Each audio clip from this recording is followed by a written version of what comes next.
సీట్లు ఎంతమందికి ఏ సీట్ల స్థానాల్లో కల్పించబోతున్నాం అని ఇంకొక 10 రోజులు పట్టబోతుంది.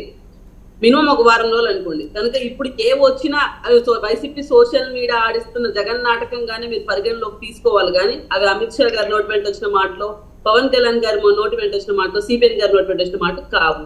ఇంకోటి ఏంటంటే మాకు గొడవలు పెట్టడం కోసం వాళ్ళు ఎక్కువ అడుగుతున్నారు, మీరు తక్కువ తీసుకున్నారు, పవన్ కళ్యాణ్ గారు కాంప్రమైజ్ అవుతున్నారు, ఇట్లా మమ్మల్ని కూర్చేలాంటి మాటలు వచ్చినా కూడా వైసీపీ సోషల్ మీడియాని పరిగణలోకి తీసుకోకుండా జన సైనికులు ఉండాలని మనవి చేసుకుంటాం.